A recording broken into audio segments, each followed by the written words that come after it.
चित्रा, मुजफ्फरनगर में जो तमाम आवाजें उठती हैं उनमें दो प्रमुख आवाजों को हमने आज सुनाया है।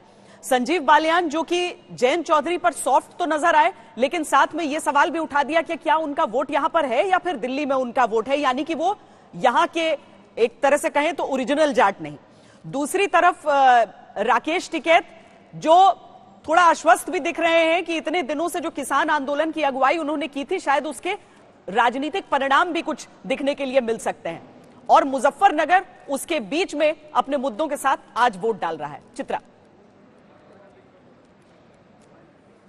श्वेता, यहाँ पर दो बात को समझना होगा। देखिए, किसान आंदोलन एक बहुत बड़ा मुद्दा रहा, लेकिन प्रधानमंत्री नरेंद्र मोदी का खुद सामने आकर माफी मांगना और किसान कानूनों को वापस ले लेना यकीनन ये एक बड़ा जेस्चर सरकार की ओर से दिखाया गया। तो उसके बीच का चुनाव मुजफ्फरनगर का है। इसके अलावा जयंत चौधरी को लेकर संजीव बालियान की ओर से जो भी बातें कही जाए, लेकिन जाट वोटरों को अपने पक्ष में करने की कोशिश बीजेपी किस तरह से कर रही है ये बताने की जरूरत नहीं है। दिल्ली में बड़ी बड़ी बैठकें होती हैं और यकीनन जयंत चौधरी एक बड़ी चुनौती बनकर उभरे हैं। हालांकि 2017 में कुछ कमाल उनकी पार्टी की ओर से यहां पर नहीं दिखाया गया था और पूरी की पूरी सीटें बीजेपी के खाते में चली गई थी, मुजफ्फरनगर खासतौर से। लेकिन इस बार की परिस्थिति अलग है। मुजफ्फरनगर में 6 सीटें हैं, 6 पर आरएलडी समाजवादी गठबंधन ने, जबकि मुसलमानों की तादाद भी बड़ी है यहां पर, उसके बावजूद एक भी मुस्लिम उम्मीदवार को टिकट नहीं दिया, सिर्फ इसलिए क्योंकि ऐसा न हो कि जाट वोटर हमारा बढ़ जाए। जयंत चौधरी को आगे करके समाजवादी पार्टी भी यहां पर कुछ कमाल कर जाने की फिराक में है, लेकिन क्या ऐसा होगा ये बड़ा सवाल है, क्योंकि दूसरी तरफ कानून व्यवस्था एक बहुत बड़ा मुद्दा और मुजफ्फरनगर दंगे का दर्द। हालांकि बार बार बीजेपी उसको उभारने की कोशिश करती है, लेकिन यकीनन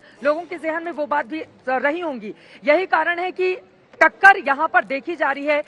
एक तरफा चुनाव जैसा कि 2017 में हमने देखा था या उसके पहले की स्थिति थी, वैसा इस वक्त नजर नहीं आता है। लेकिन यहां की जनता किन मुद्दों पर वोटिंग के लिए पहुंच रही है, जरा उन लोगों से जान लेते हैं। सर, जहन में क्या मुद्दा है जिसको लेकर आप वोट डालने के लिए आए हैं? देश में शांति रहे और कानून व्यवस्था बनी रहे। शांति रहे, कानून व्यवस्था बनी रहे।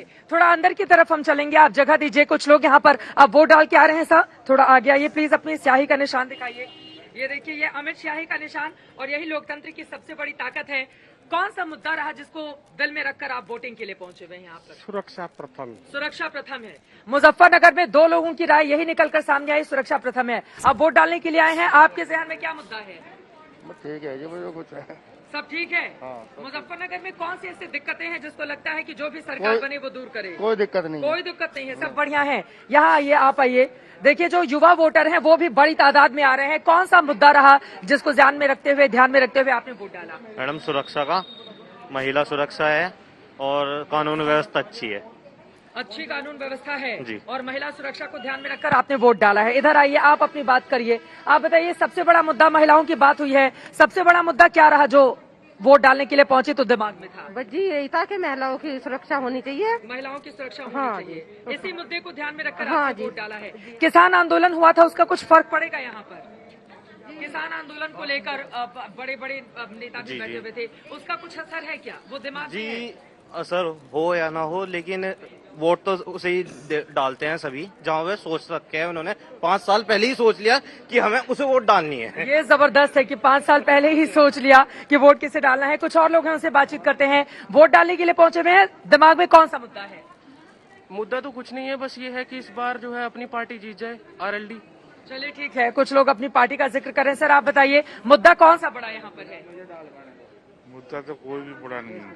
मुद्दा कोई बड़ा नहीं है, तो जब वोट डालने के लिए पहुंचे तो दिमाग में क्या था?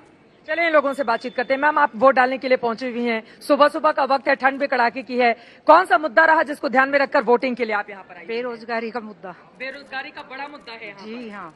देखिए, यहाँ पर मिली जुली जो प्रतिक्रिया है वो लोगों की देखने को मिल रही है। यकीनन इस बार का चुनाव जो मुजफ्फरनगर का है वो बेहद दिलचस्प रहने वाला है। एक तरफ सौरभ स्वरूप आरएलडी और समाजवादी गठबंधन से चुनावी मैदान में है, तो वहीं दूसरी तरफ यहाँ पर कपिल देव अग्रवाल जो योगी सरकार में मंत्री भी हैं, वो उनको कड़ी और बड़ी टक्कर देने की कोशिश, और ये बताते हुए कि दरअसल कोई टक्कर में नहीं है, लेकिन दिलचस्प होगा देखना मुजफ्फरनगर की जनता किसको सिर माथे पर बिठाती है, किसको दिखाती है बाहर का रास्ता।